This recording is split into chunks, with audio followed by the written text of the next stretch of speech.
la vida de los sacerdotes. Yo preparé un video hoy que encontré muy ilustrativo. Pastor, pero usted no quiere trabajar, no predica, trae video. ¿Qué? No, es que está bueno esto de tener los videos. En mi época no estaban. Vamos apagando las luces. Vestiduras sacerdotales. Apaga la blanca. Ponele el audio.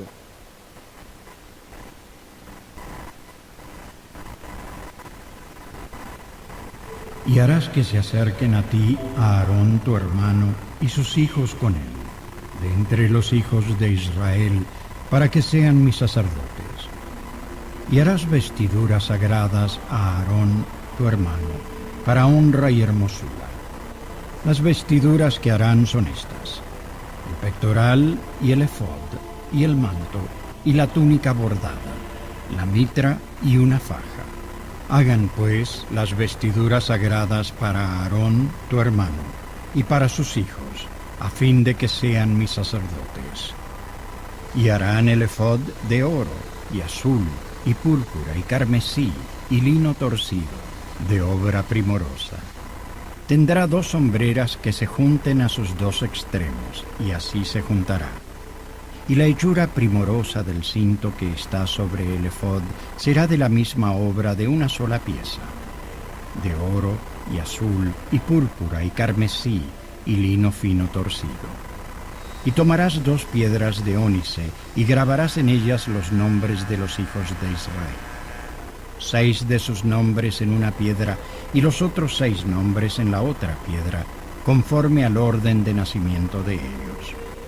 De obra de grabador en piedra, como grabaduras de sello, harás grabar aquellas 2 piedras con los nombres de los hijos de Israel. Les harás alrededor engastes de oro. Y pondrás aquellas 2 piedras sobre las hombreras del efod, como piedras recordatorias para los hijos de Israel. Así Aarón llevará los nombres de ellos delante de Jehová sobre sus 2 hombros, como un recordatorio. Harás pues engastes de oro, y 2 cadenillas de oro puro. Las harás en forma de trenza, y fijarás las cadenillas en forma de trenza en los engastes. Harás asimismo el pectoral del juicio de obra primorosa. Lo harás conforme a la obra del efod, de oro, y azul, y púrpura, y carmesí, y lino torcido. Será cuadrado y doble, de 1 palmo de largo y 1 palmo de ancho, y lo llenarás de pedrería con 4 hileras de piedras. Una hilera con una piedra sárdica, un topacio y una esmeralda. Esta será la primera hilera. La segunda hilera, una turquesa, un zafiro y un diamante. La tercera hilera, un ópalo, un ágata y una amatista. Y la cuarta hilera, un berilo, un ónice y un jaspe. Estarán montadas en sus engastes de oro. Y serán aquellas piedras, según los nombres de los hijos de Israel, 12, según sus nombres, como grabados de sello, cada una con su nombre, serán según las 12 tribus. Harás también en el pectoral cadenillas en forma de trenzas, de oro puro, y harás en el pectoral 2 anillos de oro, los cuales pondrás a los 2 extremos del pectoral. Y pondrás las 2 cadenillas de oro en los 2 anillos, a los 2 extremos del pectoral. Y pondrás los 2 extremos de las 2 cadenillas sobre los 2 engastes, y las pondrás en las hombreras del efod en la parte delantera. Harás también 2 anillos de oro, los cuales pondrás a los 2 extremos del pectoral en el borde que está en la parte interior del efod. Harás asimismo 2 anillos de oro, los cuales pondrás en la parte delantera debajo de las 2 hombreras del efod, delante de su unión, sobre el cinto del efod. Y atarán el pectoral por sus anillos a los anillos del efod con un cordón de azul, para que esté sobre el cinto del efod y no se separe el pectoral del efod.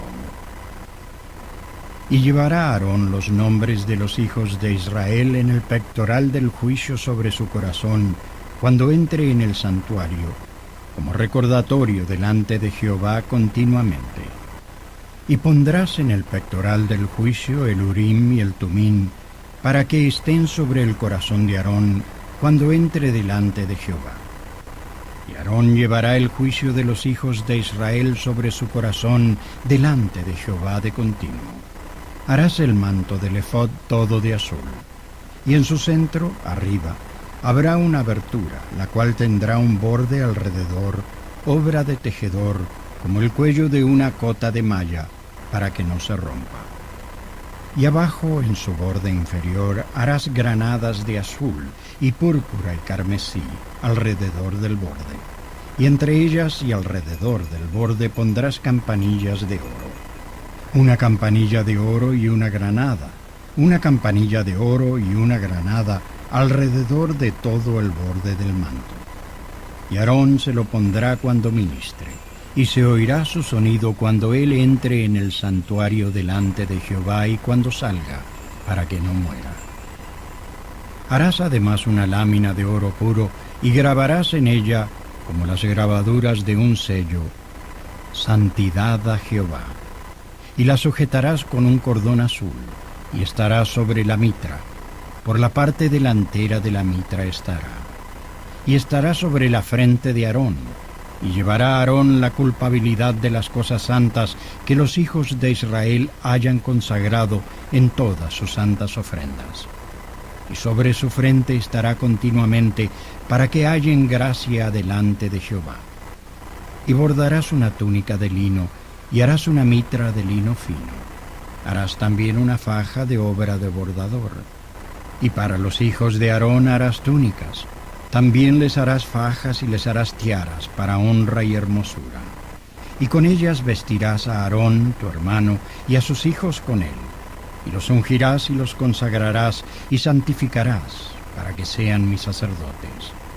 Y les harás calzoncillos de lino para cubrir su desnudez. Llegarán desde los lomos hasta los muslos. Y los llevarán puestos a Aarón y sus hijos cuando entren en el tabernáculo de reunión o cuando se acerquen al altar para servir en el lugar santo, para que no incurran en culpa y mueran.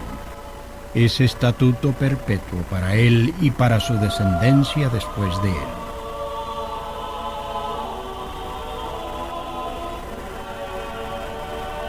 Muy bien.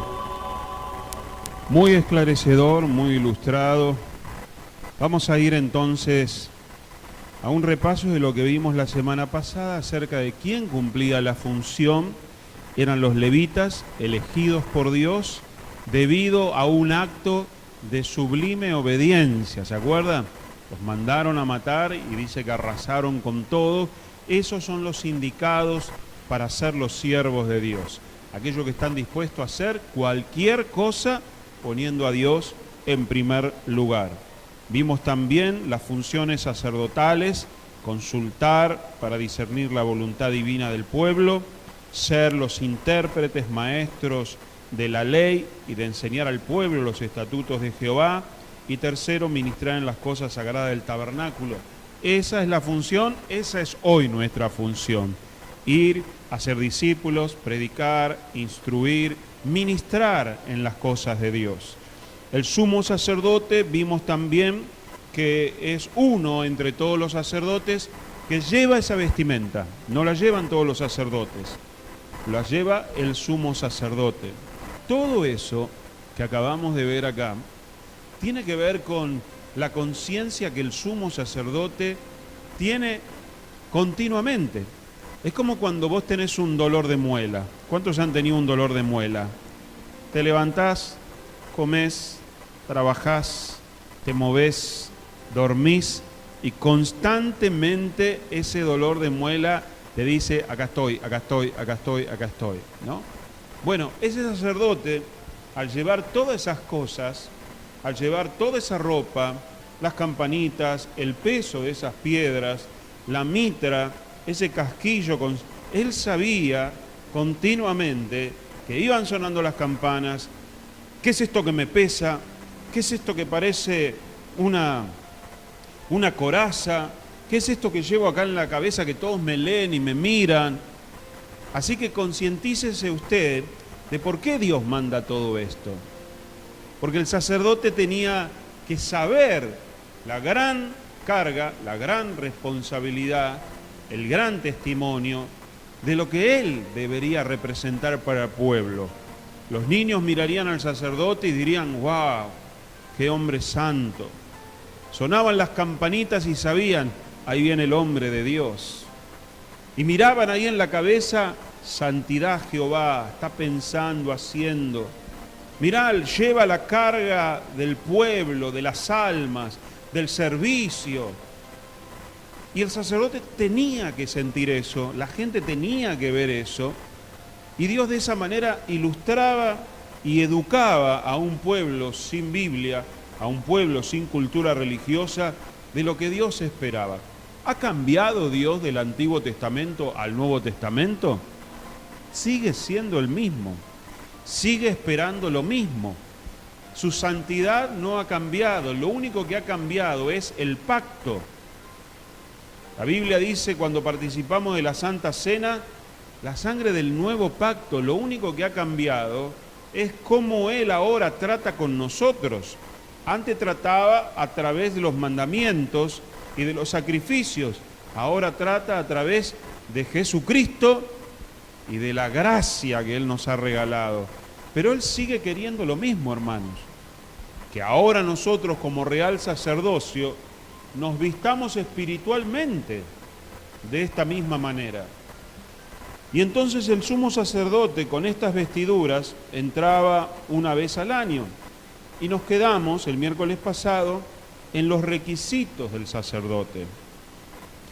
Y vimos que tenía que tener una esposa particular, que tenía que tener una conducta y también que no tenía que tener defectos, ¿se acuerda? Debería ser rubio, de ojos celeste, alto, musculoso. ¿Dice esto? No dice esto. Pero sí da como que Dios no a cualquiera le permitía entrar al servicio. ¿Qué tiene que ver esto con el aspecto físico? No tiene que ver esto con el aspecto físico.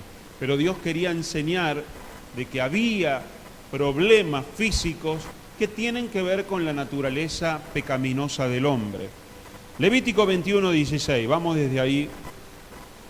Jehová habló a Moisés diciendo: habla a Aarón y dile: ninguno de tus descendientes por sus generaciones que tenga algún defecto se acercará para ofrecer el pan de su Dios, porque ningún varón en el cual haya defecto se acercará, varón ciego, cojo, mutilado o sobrado, versículo 19, o varón que tenga quebradura de pie, rotura de mano. Me salté un versículo porque hay una cosa un poquito delicada, sexual, léalo en su casa.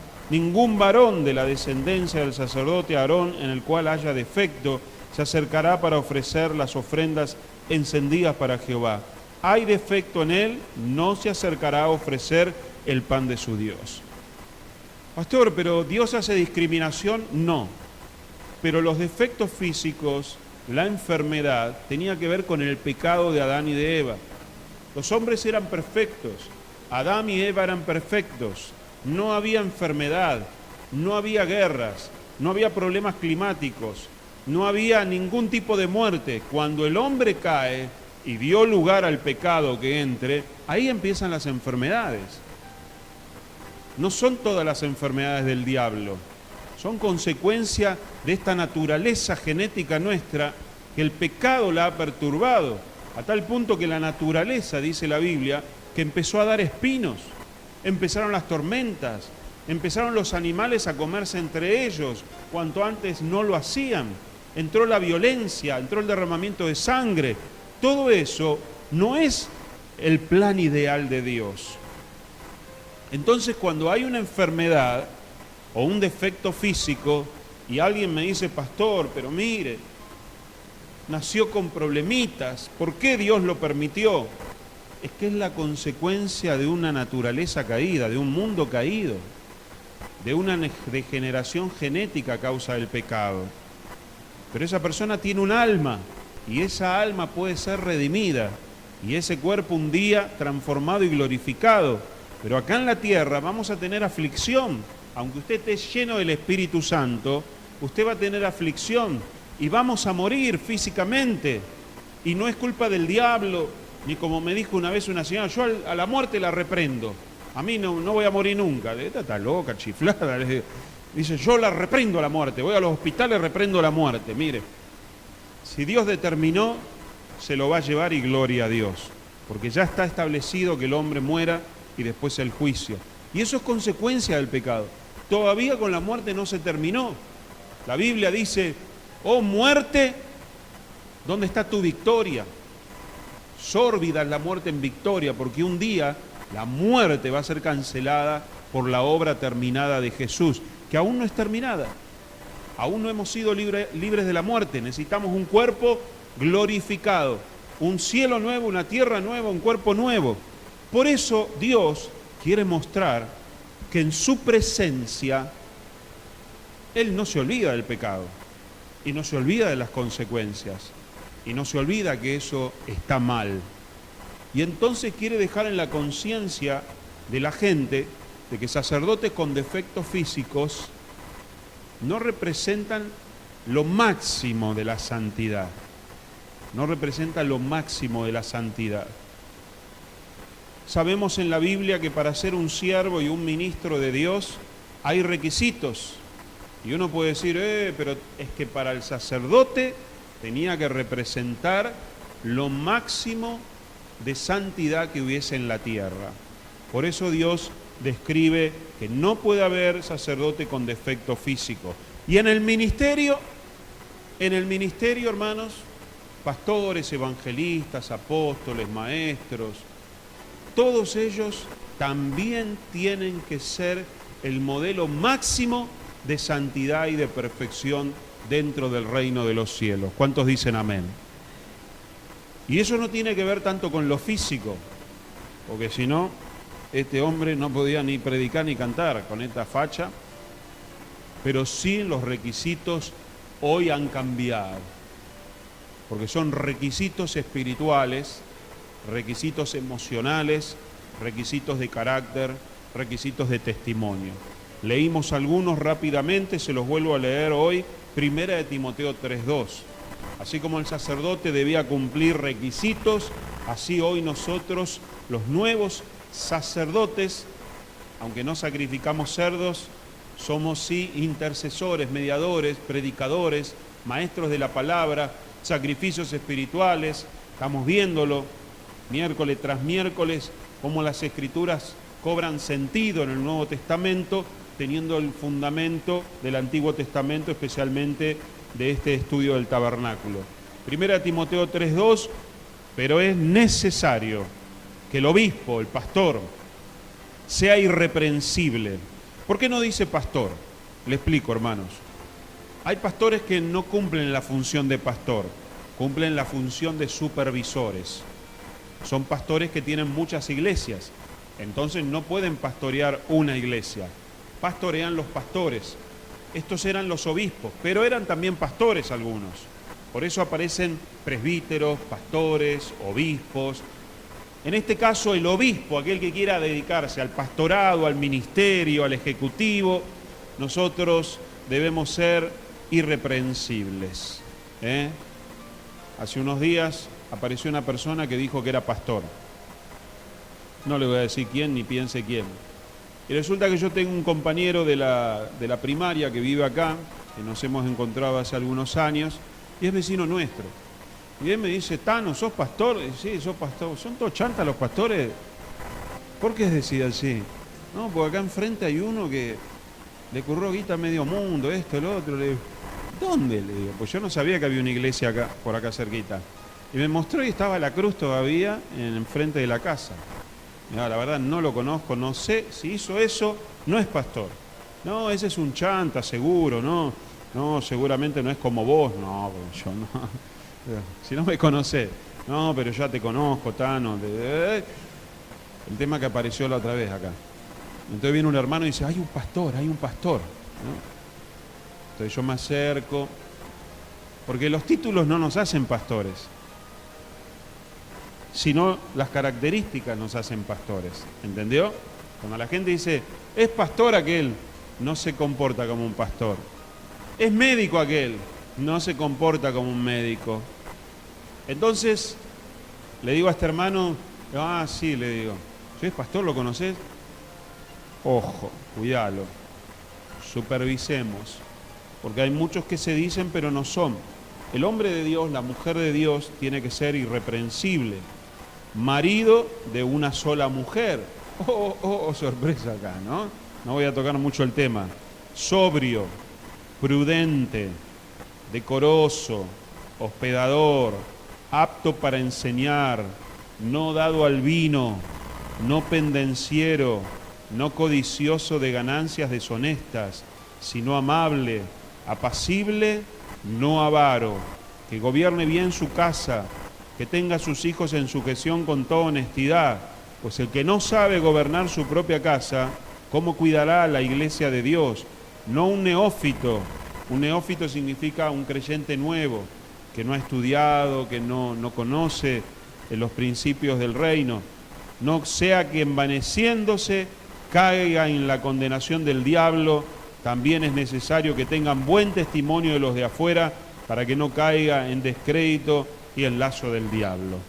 El lunes, los que vinimos al taller de obreros, el pastor nos habló acerca del rubro 37, al clasificado 37, y decía las características. Yo me acuerdo una que decía buena presencia, soné. Yo la 1 no podía ir, ¿no? Porque buena presencia hay que ser pintón, fachero, buena pilcha. Y todo esto son los requisitos para un sacerdote, para un hombre de Dios, para un siervo de Dios. Sí, pastor, pero yo canto bien. ¿Aparece acá que canta bien? No, pastor, pero yo predico bien. ¿Aparece acá que predica bien? O sea, los requisitos tienen todos que ver con el carácter, con las actitudes, con las emociones, con la sabiduría.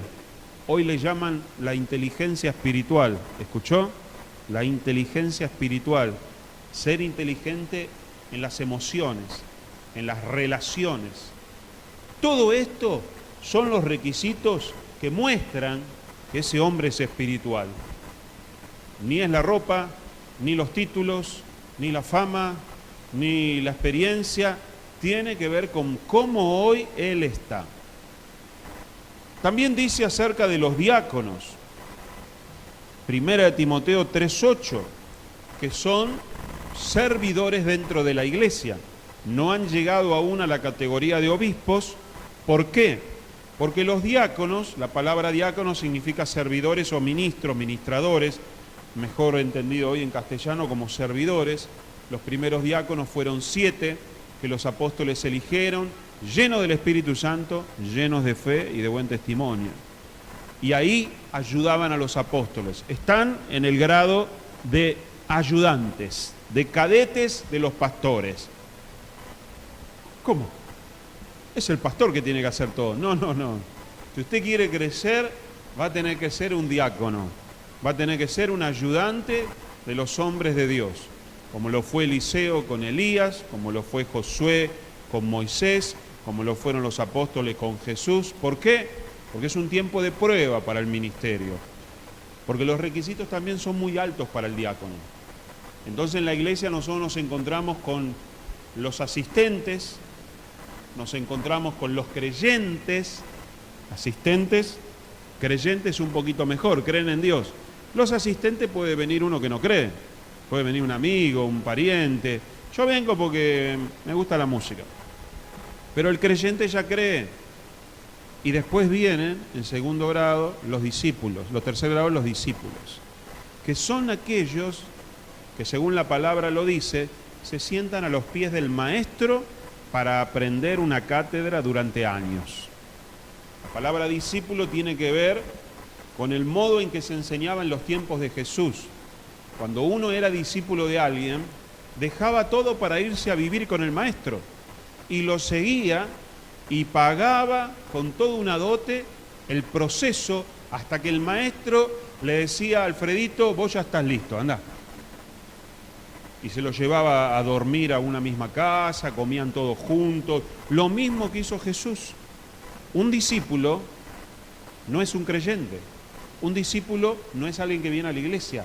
Un discípulo es alguien que se mete para aprender un proyecto, un llamado, una profesión ministerial y se le pega a alguien que ya está consagrado y que ya está preparado, un rabí, un maestro.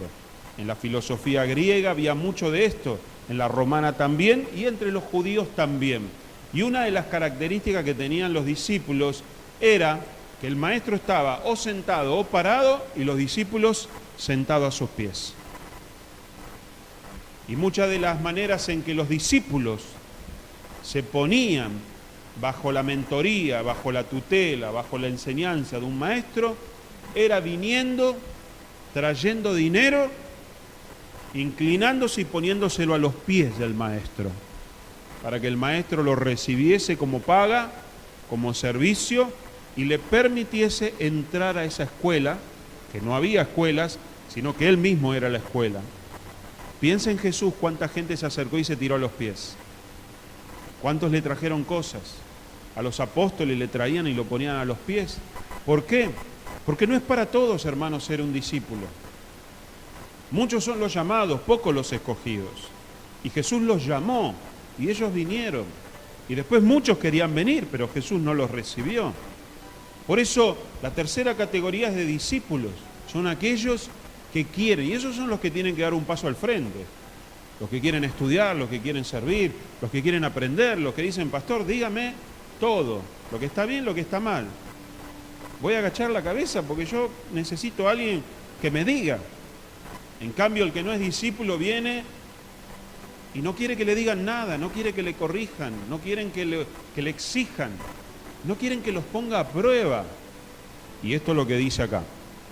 1 Timoteo 3:8. Los diáconos asimismo deben ser honestos, sin doblez, no caretas, o caretas mujeres, porque hay diaconisas también, no dados al mucho vino, no codiciosos de ganancias deshonestas, que guarden el ministerio de la fe con limpia conciencia, y estos también sean sometidos a prueba primero, y entonces ejerzan el diaconado si son irreprensibles. Poner a prueba significa, te estoy controlando, te estoy mirando, te estoy escuchando, te estoy evaluando. Che, hermano, ¿me podés alcanzar esto? Sí, pastor. Después de 2 horas, che, ese hermano, ¿dónde está?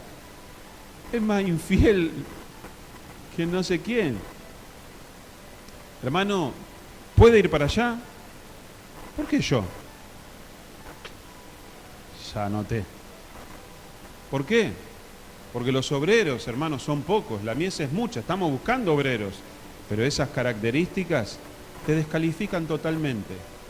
Pastor, no puedo ir porque, no. Está bien, ¿no? Está bien, está perfecto. Jamás te voy a decir nada, pero yo anoto el nivel de excusa, el nivel de responsabilidad, el nivel de justificación, el nivel de racionalización. ¿Por qué? Porque nosotros tenemos que probarlos. A mí me probaron y así se prueba a la gente y así usted lo prueba a los hijos. Toma, andá, tráeme esto, comprá y tráeme el vuelto. ¿Dónde está el vuelto? Se me perdió. ¿Qué estás comiendo? Nada. Un globito. ¿Con qué compraste ese chicle? Me lo regaló. Ya le empezás a sacar la nota y entender. Este no, este sí, no puedo confiar en la plata, es irresponsable, no cumple. Lo dice la Biblia. Y nosotros tenemos que aprender que debemos crecer.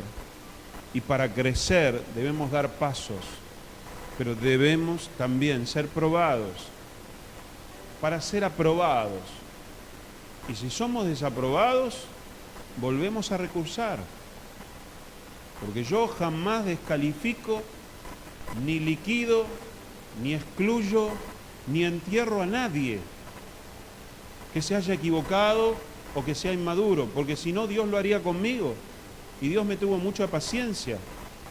Por eso siempre va a haber una oportunidad, al menos conmigo o en mi iglesia. Porque Dios nos mira con ese amor y me miró a mí y también con vos. Por eso no te avergüences si te fue mal, pero vuelve a empezar. Pero si no entras en la categoría, morí a los pies del Espíritu Santo y decirle, Señor, yo quiero servirte, pero el pastor ya me caló. No me deja más pasar al frente, no me deja más hacer esto. ¿Qué hice de malo? Y te dije que no hagas esto y lo hiciste. Te dije que no digas esto, lo hiciste. Te digo que cambies, no cambias. Me doy vuelta y haces otra cosa. Me doy vuelta y... los pajaritos hablan. ¿Vio? Me lo contó un pajarito. Es bíblico. Sean probados y entonces ejerzan el diaconado. Las mujeres, asimismo, sean honestas. ¿Qué mujeres? Las que quieren también servir a Dios. Gloria a Dios. Que normalmente siempre son más las mujeres que quieren servir a Dios que los varones. Sé que alguno no está de acuerdo que la mujer sea pastora o pastor, ¿no? Creo que el sábado en la escuela bíblica se armó un tole-tole ahí, pero bueno, es así, hermano, es así. Y dice, las mujeres asimismo sean honestas, no calumniadoras, sino sobrias, fieles en todo, los diáconos sean maridos de una sola mujer y que gobiernen bien sus hijos y sus casas, porque los que ejercen bien el diaconado ganan para sí un grado honroso y mucha confianza en la fe que es en Cristo Jesús. ¿Por qué? Porque estás ganando un grado, estás superándote por encima de la media. Los diáconos son los que vienen a preparar la iglesia antes que vengan los demás, los que se van después cuando se van los demás y ordenan y limpian, los que ensayan, los que ministran. Los sacerdotes serían los 5 ministerios que hay en la Biblia: apóstol, profeta, maestro, evangelista y pastor. Y los diáconos son los que sirven, los que ministran, y ellos tienen que saber que es honroso servir a Dios. En el reino de los cielos es un privilegio lo que vos estás haciendo y hay que cuidarlo, y mucha confianza en la fe. Porque lo que decía el pastor Leonel el lunes, Dios me ha tenido, ¿qué dice? Fiel de ponerme, la palabra fiel significa digno de fe. Fiel significa digno de fe, es una persona en la cual se puede poner las manos en el fuego, digno de fe. Dios te tiene confianza, te tiene por fiel, de darte algo tan serio como es el ministerio. Y eso es el primer paso en el diaconado, el cual, hermanos, nosotros hoy, al igual que los sacerdotes, debemos ejercerlo con temor y temblor. Tendríamos que tener quizá toda esa chaqueta, todas esas ropas que tienen los sacerdotes, para saber que cuando salgo de casa suenen las campanitas. ¿Qué van a decir los vecinos? Y vos ahí te ven, si estás afeitado, si estás vestido, si estás contento. Vas por el laburo con las campanitas. No puedes hacerte el loco, no puedes esconderte en el baño, no puedes hacer que otro marque tarjeta. ¿Por qué? Porque las campanitas te deschaban. Tenés que ir en todos lados controlando que sos luz, que sos sal, que te están viendo. Tendríamos que tener esas campanitas, ¿no? Tendríamos que poner una etiqueta acá que diga, soy cristiano evangélico. ¿Cuántos se la pondrían? Ahí ya no podés pasar semáforo en rojo, no podés colarte en las colas de ahí de los supermercados, no podés enojarte con nadie ni tratar mal a nadie, no podés robar, mentir, no podés coimear. ¿Por qué? Porque tenés un cartelito acá. La gente va a decir, ah, mira el cristiano evangélico. El sacerdote llevaba todo ese peso de conciencia y de responsabilidad de la dignidad que se pretendía de él como sacerdote y siervo de Dios. Y así los creyentes tenemos que saber de que Dios nos ve, pero que la gente también nos ve. Dios sabe, no, la gente también. Muchas veces se dice, no solo que tenés que ser cristiano, sino que tenés que aparentar ser cristiano. ¿Cómo vas a decir que sos cristiano si robás, mentís, fumás? Nadie te va a creer, es una contradicción. Hay que aparentar también ser creyente, hay que aparentar y vivir, pero no por careteo, no por doble faz, por doble cara, por hipocresía, sino siendo transparente y siendo honesto. Tito otra vez vuelve a decir lo mismo, pero esto está interesante, léalo conmigo. Tito 1:5. El apóstol Pablo le dice a Tito, que era su diácono, era su ayudante. Pablo los mandaba de acá para allá, los hacía hacer trabajos difíciles, que ellos nunca se quejaron, porque él era el apóstol y estos se estaban formando y eran sus discípulos que habían dicho: Pablo, decime lo que tengo que hacer, quiero servir a Dios. Y entonces Pablo lo tenía para el cachetazo, lo mandaba de acá para allá, lo llevaba con lluvia, sin lluvia, con hambre, con plata, sin plata, pero ellos estaban haciendo la obra de Dios. Por esta causa te dejé en Creta, le dice, para que corrigieses lo deficiente. ¿Todo a mí? Sí, vos andá y arreglá el lío que hay allá. Vos sos un vivo barbo, Alfredo, ¿por qué no lo haces vos? ¿Por qué no? Porque quiero que lo hagas vos. Pero aquel es bravo, insoportable, no lo aguanta nada y siempre se enoja y si me pega. Y bueno, vas a tener que comerte algún castañazo. No, anda vos. No, te dejé ahí para que corrijas esto. Lo deficiente. Nadie quiere problemas. A nadie le gusta que le deleguen los problemas de otro, ¿o sí? Hacelo vos. ¿Qué me mandás a mí a arreglar estos líos?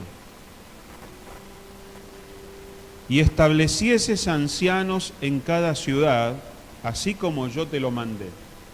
Evidentemente el apóstol Pablo le estaba haciendo recordar por escrito, después de varios meses, no había WhatsApp, ni Facebook, ni Instagram, ni Twitter, ni nada de eso. Las cartas tardaban lo que tardaban en escribirse, que no había computadora, sino que se escribían a mano, sobre cuero, lo que el cartero llegaba, que tardaba meses, a ir. O sea que Pablo estaba enojado porque no estaba haciendo lo que tenía que hacer. Y entonces se lo recalca, te dice: te dejé ahí no para que estés de vacaciones. Encima estos lugares son en Grecia, en los mares esos transparentes, hermosos. Se habrá ido a la playa, se lavó las manos, les dijo a todos: está todo bien, hermano, quieren hacer culto, hagan culto, quieren cantar, ¿qué quieren cantar? Cumbia, cante cumbia. Pero Pablo le dice: yo a vos te dejé ahí para que metas las manos en el barro y organices el lío que hay ahí. Y el lío que hay ahí son personas. Y trabajar con personas no es fácil. Más cuando están peleados, enojados, caracteres diferentes. Pero ese es el trabajo que tenemos hoy, hermanos. Tratar con gente con problemas, gente inmadura, gente humana, algunos maduros, pero que tienen también sus callos, y entonces le dice: y estableces ancianos en cada ciudad. ¿Sabés lo que es elegir líderes en cada iglesia? Los revuelos que se habrán armado, los vas a poner a mi hijo, ¿no? Lo vas a poner a mi marido, ¿no? Mirá que te agarramos a la salida, hagamos un piquete en la puerta. Dice: así como yo te mandé, así como yo te mandé. No, pero yo pensé que sería... No, así como yo te mandé, así lo haces. ¿Estás preparado para recibir este tipo de dirección? No, nadie está preparado para esto.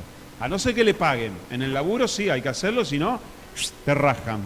Pero cuando no hay plata de por medio, ahí ya nos cuesta obedecer.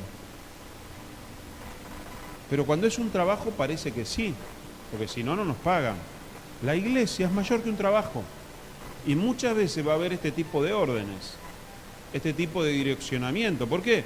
Y porque es una cuestión de autoridad, de sujeción y de disciplina. Y el mayor le dice al menor: así como yo te lo mandé, así me los elegís. Varones, mujeres, con estas características. El que fuera irreprensible, marido de una sola mujer. Bueno, acá hay uno que es irreprensible, predica bien, pero tiene 4 mujeres. ¿Puedo? Una mujer, te dije, desgraciado, no entendés. Pero mete buena guita en la iglesia, Pablo. Vamos a darle un lugarcito, a ver si se nos va y se lleva toda la familia, son como 20. Que tenga hijos creyentes que no estén acusados de disolución ni rebeldía.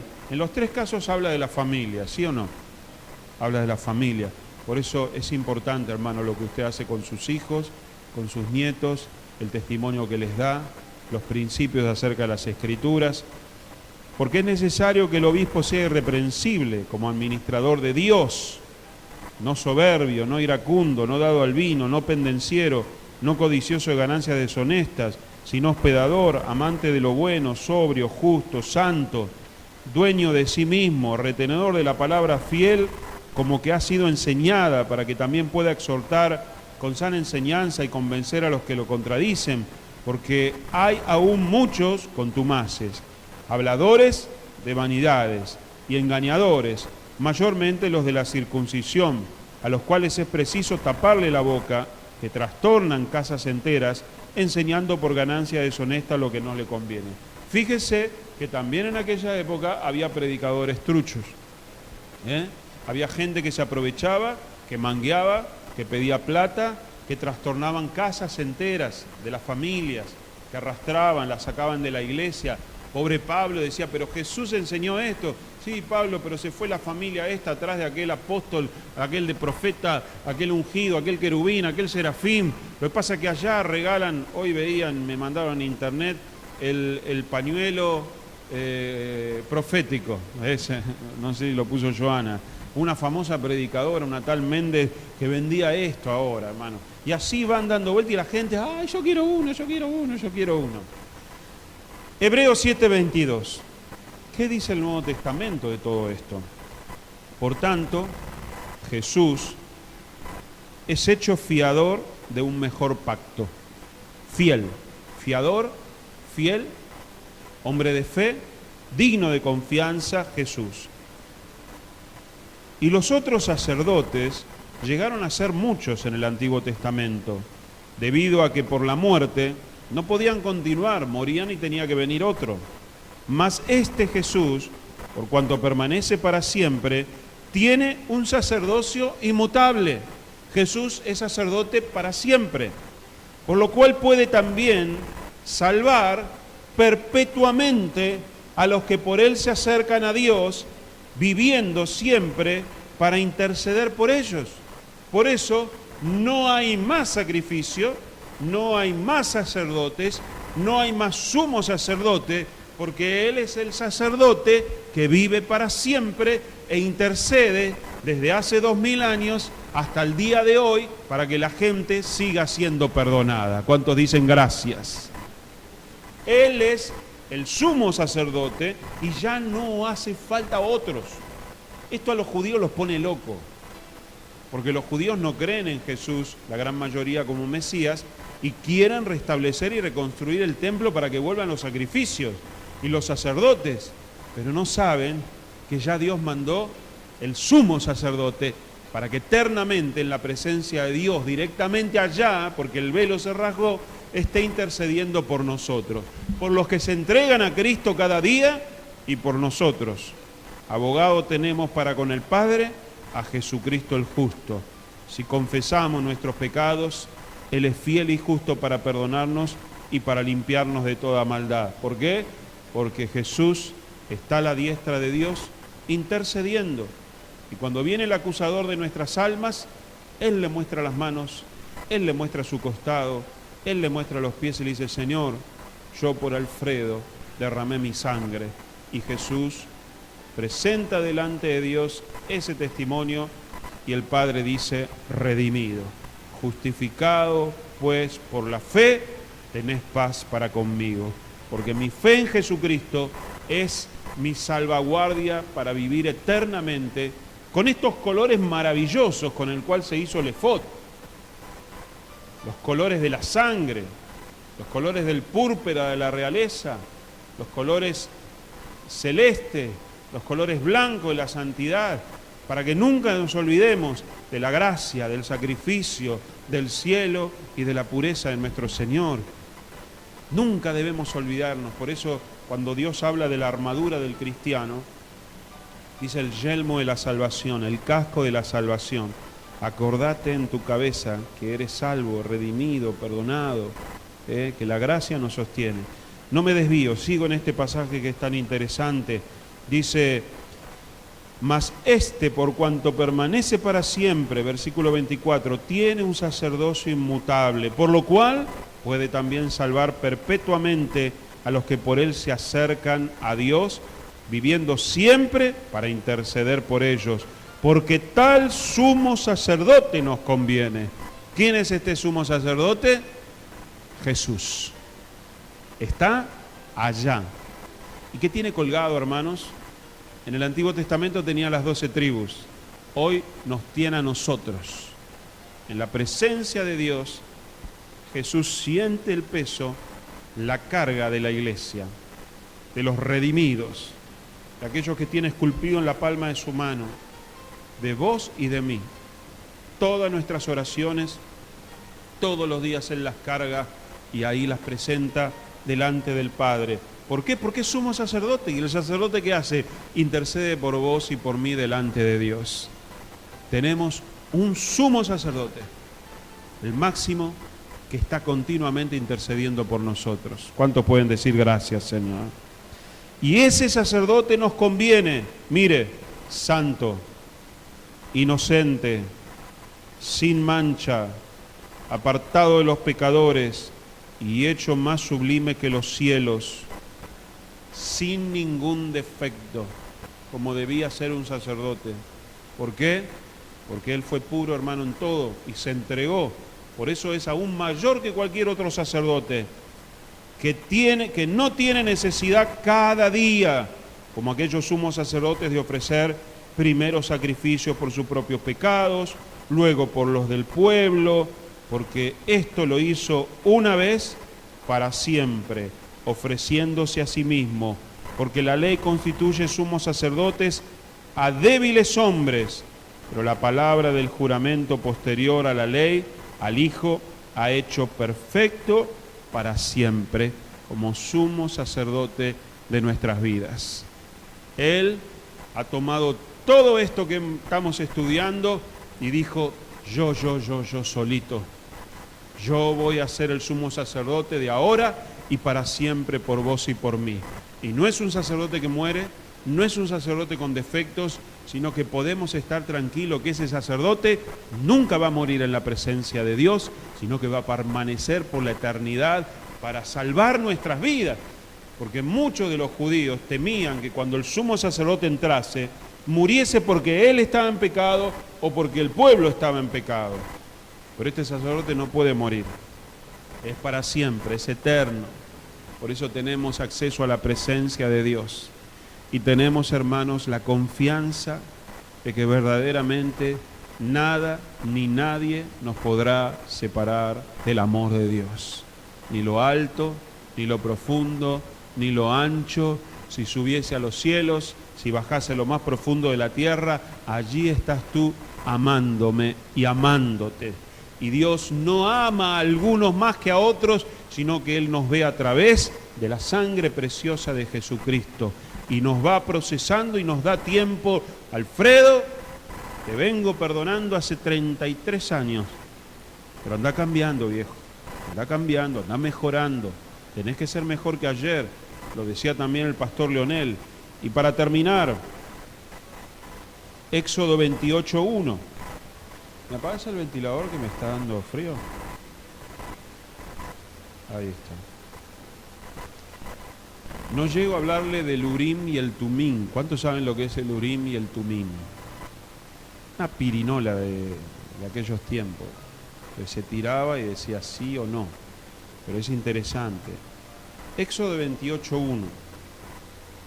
Harás llegar delante de ti a Aarón, tu hermano, y a sus hijos consigo de entre los hijos de Israel, para que sean mis sacerdotes, Aarón y a Nadab, Abiú, Eleazar, a Itamar, hijos de Aarón. Y harás vestiduras sagradas a Aarón, tu hermano, para honra y hermosura. Y tú hablarás a todos los sabios de corazón, a quienes yo he llenado de espíritu de sabiduría, para que hagan las vestiduras de Aarón, para consagrarle, para que sea mi sacerdote. Acá aparece toda la descripción al detalle de lo que acabamos de ver en un video. Pero este interés de Dios de hilar finito en todo tiene que ver con la santidad de la iglesia. tiene que ver con la organización de la iglesia, tiene que ver con la limpieza de la iglesia, tiene que ver con la pulcritud de la iglesia. ¿Por qué? Porque uno dice las apariencias no son importantes, pero sí que son importantes, porque para Dios lo son. Todo tiene que ver. Venir uno vestido de una manera a la iglesia, perfumado, ordenado, limpia la iglesia, ordenada la música, ordenado los que sirven, lo que uno trabaja para Dios con excelencia, tiene que ver con este principio, porque Dios no ha cambiado. A veces queremos ser chabacanes, queremos ser mediocres, queremos ser dejados y venimos así, hacemos así, llegamos a cualquier hora, hacemos lo que podemos y no lo que debemos. Por eso acá empieza Dios a decir, me elegís gente con sabiduría para este trabajo. Si no va, no va, pero si sabe hacerlo, ahí tiene que estar. Y empezamos a ver los dones, porque dice la palabra del Señor que Dios a estas personas les ha dado un corazón sabio. Dice, a quienes yo he llenado de espíritu de sabiduría para que hagan las vestiduras. Y ahí entra lo que vos tenés de Dios, los talentos, los dones, el conocimiento, lo que has estudiado, lo que sabés, cómo sabés tratar, cuál es tu ministerio específico, que no te lo podés guardar ni administrar vos para vos, sino que hay que darlo para la obra de Dios y meterlos dentro de un sistema organizado. Y no decir, yo esto lo hago a mi manera, como quiero, porque no, si no lo pones en orden dentro de la iglesia, no va a tener sentido. Y entonces Dios manda y dice, elegime a estos, los busca. ¿Cómo sabía Aarón esto? Y tuvo que hacer una evaluación, tuvo que probarlo, a ver, cosé, a ver, trabajá el metal, a ver, trabajá la piedra. Y ahí empezó a seleccionar los que verdaderamente tenían el don para eso. No podemos elegir simplemente porque es bueno, porque es mi hermano, porque es mi primo, porque es mi hijo, porque es esto, sino los que Dios ha puesto la gracia y el don. Y dice versículo 4, las vestiduras que harán son estas, y le da lo que acabamos de ver, el pectoral, el efod, el manto, la túnica bordada, la mitra y el cinturón. Hagan pues las vestiduras sagradas para Aarón tu hermano y para tus hijos, para que sean mis sacerdotes. Tomarán oro, tomarán azul, tomarán púrpura, tomarán carmesí y lino torcido. Nuevamente los colores que hablan de Jesucristo. ¿Se acuerdan? El sacerdote estaba totalmente vestido de los colores de la obra de Cristo. Y dice, y harán el efod de oro, azul, púrpura, carmesí, lino torcido, de obra primorosa. Tendrán 2 hombreras que se juntan a sus 2 extremos, y así se juntará, y su cinto de obra primorosa que estará sobre él será de la misma obra, parte del mismo, de oro, azul, púrpura, carmesí, lino torcido. Todo eso unido, dice. Y eso habla, hermanos, de la unidad de los miembros del cuerpo de Cristo, del trabajo de cada uno de nosotros. Debemos estar unidos. Y habla que deben ser anillos, y el anillo en la Biblia representa la perfección de Dios, el amor de Dios. Por eso muchos usan la alianza como símbolo de un pacto, de un matrimonio, unidos por el vínculo perfecto que es el amor. Así debemos trabajar dentro de la iglesia. Cada parte del servicio debe estar unido por esto, pero también habla del cinturón, habla de la faja. La faja representa lo que junta todo, los calzoncillos, la túnica, el efod, el pectoral, todo bien aferrado. ¿Para qué? Para poder trabajar. Eso está con un propósito, no para lucirse y decir yo sé hacer esto. Ah, muy bien, sí, tengo esto. Dice, para ajustarse y trabajar. El cinturón se usaba cuando decía me voy a laburar, me voy a trabajar, me voy a pescar. Dice la Biblia, se ataban el cinturón, se fajaban y ahí estaba el verdadero servicio, el verdadero don y talento en función.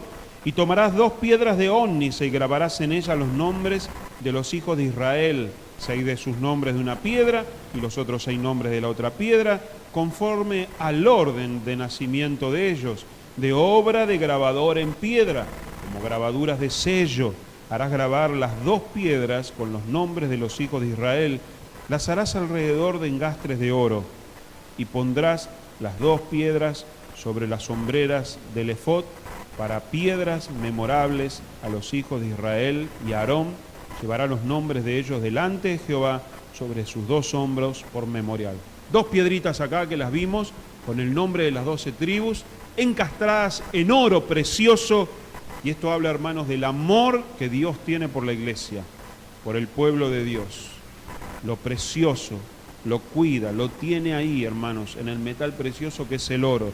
Pero dice que lo pone acá, en los hombros, para que sienta el peso de los pecados del pueblo, y es la carga de la obra, es la carga de la gente que no conoce al Señor, lo que cada día nosotros debemos sentir, debemos ser conscientes que hay mucha gente que no conoce al Señor, y que yo estoy como sacerdote para comunicarle las Escrituras, invitarlos a la iglesia, ofrecerles material, orar por ellos. No me debo olvidar, los llevo acá, hermano. Es como una mochila que uno carga, pero acá tiene que estar las personas que no conocen a Jesús y cargar todos los días. Y las pondrás ahí.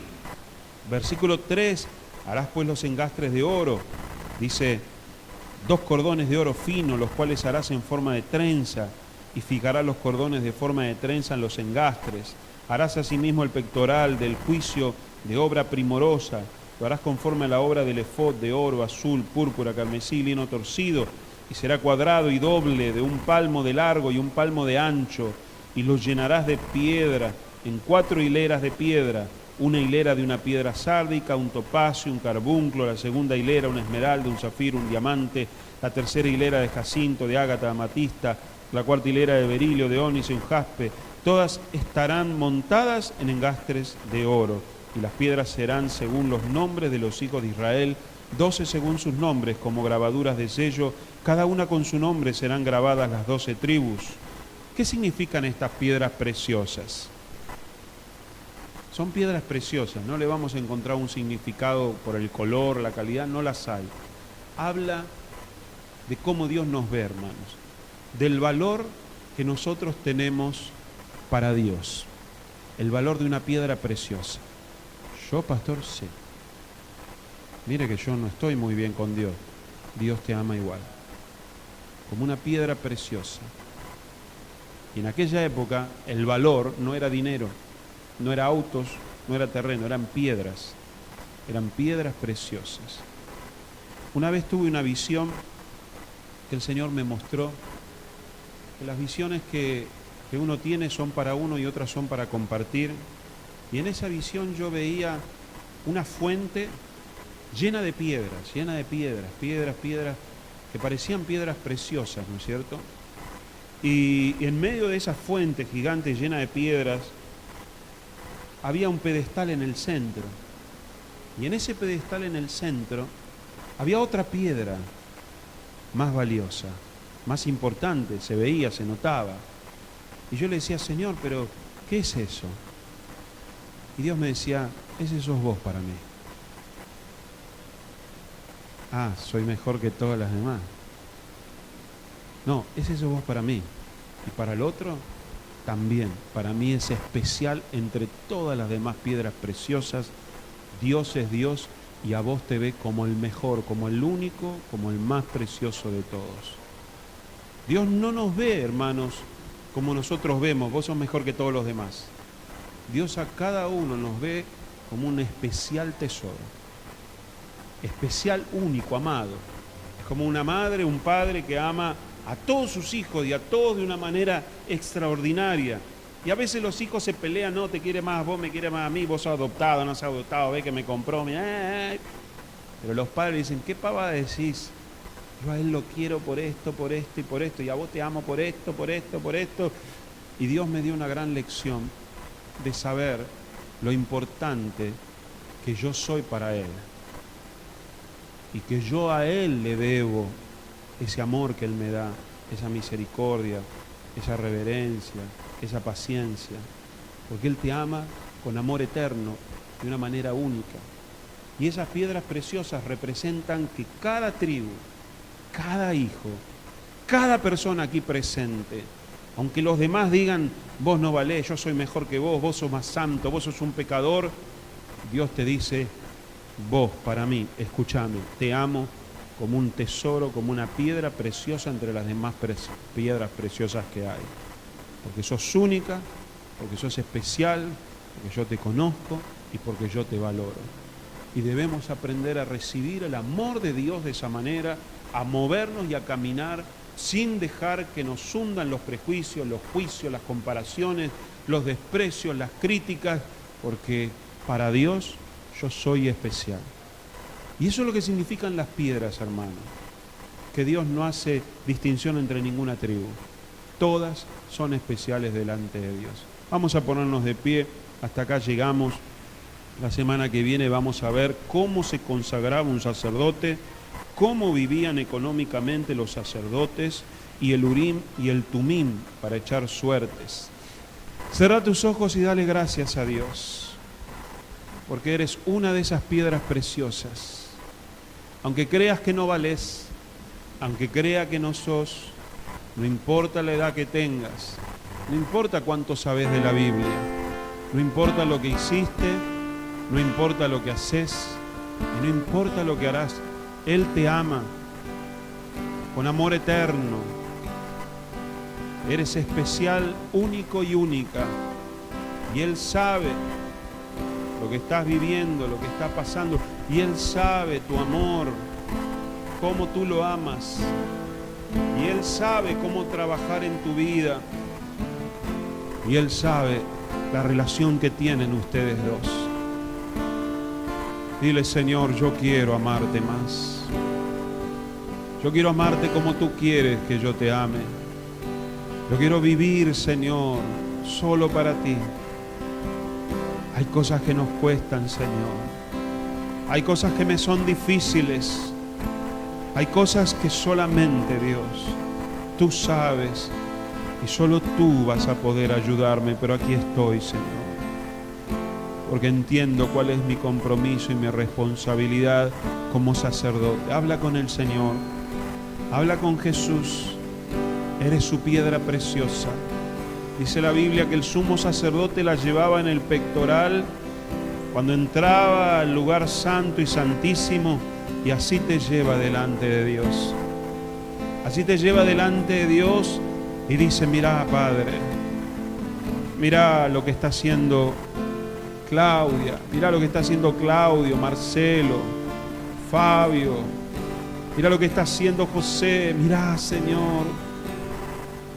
Y Él está orgulloso, te lleva allí sin ningún tipo de vergüenza para presentarse delante de Dios y pedir por ti, interceder, para que tu fe no venga menos. Como lo hacía con Job, allí estaba orgulloso de Dios. Allí estaba orgulloso de Él. Señor, en esta noche nos entregamos a ese amor. Dependemos solo de ti, Señor, porque tú eres el sacerdote. No son nuestras obras, sino que es tu sacrificio. Y mi fe está en ti, en tu gracia, en tu sangre, en tu dignidad, Dios. Pero ayúdame a mejorar, ayúdame a cambiar, ayúdame, Señor, a hacer lo que tú esperas de mí. Me cuesta, pero lo voy a lograr. No solo lo voy a intentar, lo voy a lograr. Voy a santificarme, voy a apartarme, voy a consagrarme, Señor. Oh, eres la niña de sus ojos, eres el centro de su mirada, dice la Biblia. Te tiene a ti en la palma de la mano, como esa piedra preciosa que Dios un día me mostró, que me tenía por encima de todos. A ti, pastor, solo a mí o a todos, a cada uno de nosotros nos tiene en la palma de su mano individualmente, amorosamente, y te ayuda a crecer, te ayuda a vencer, te ayuda a ser un mejor padre, una mejor madre, mejor esposo, una mejor esposa. Te ayuda a ser lo que no sabemos ser. Señor, en esta noche recibimos tu palabra y recibimos tu amor, Dios, y recibimos tu favor y tu gracia y esa sangre preciosa que tú derramaste una vez para siempre ese sacerdocio eterno, inmutable que tú tienes a favor nuestro para interceder por la eternidad. Te damos gracias, Dios, porque fallamos muchas veces, pero allí estás tú para interceder por nosotros y seguir creciendo, Dios, y reponiéndonos hasta llegar a la altura, a la estatura de un varón perfecto, según la medida de Cristo. Recibe el amor de Dios, recibe la intercesión de Jesús, recibe el ofrecimiento del sacerdocio perfecto, porque Él está intercediendo por ti, hermano, hermana. Él conoce todas nuestras rebeliones y Él ha intercedido delante del Padre. Y Él te dice: sigue adelante, redimido, redimida, perdonado, perdonada. Ve y no peques más, ni yo te condeno, dice Jesús. Ni yo te condeno, Señor.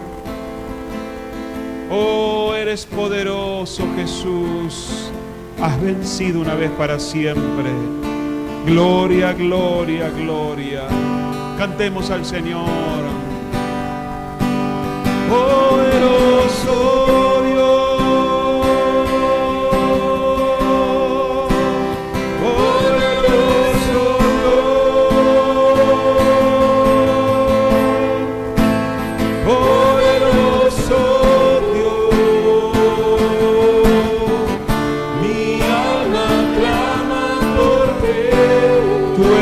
Poderoso Señor, poderoso Dios, poderoso Dios, poderoso Dios, mi alma clama por ti.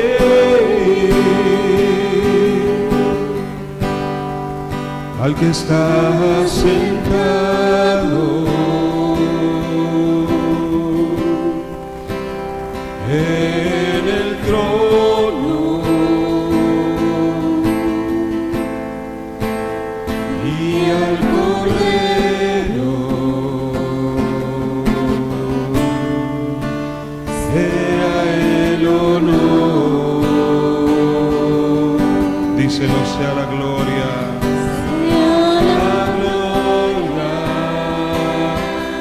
La honra, Señor, porque tú intercedes cada día, Dios. Sea el dominio por los siglos de los siglos. Poderoso, poderoso Dios, tú lo haces, Señor. Poderoso Dios, Poderoso Jesús, poderoso Dios, mi alma clama por ti, poderoso, poderoso Dios, poderoso Señor, poderoso Dios.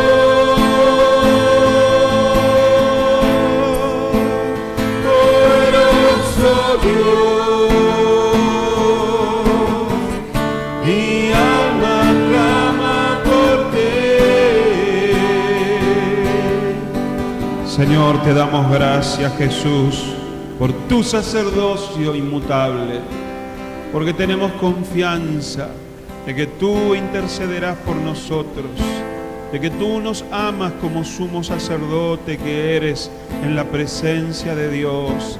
Y que nosotros como tus hijos, Señor, queremos imitarte, queremos ser discípulos, queremos ser sacerdocio real, predicadores de la palabra de Dios, con testimonio irreprensible, Señor, para que el mundo vea que somos tus discípulos. Ayúdanos, Señor, ayúdanos a santificarnos, a ser una iglesia, Señor, sin mancha ni arruga, esa iglesia que tú quieres venir a buscar.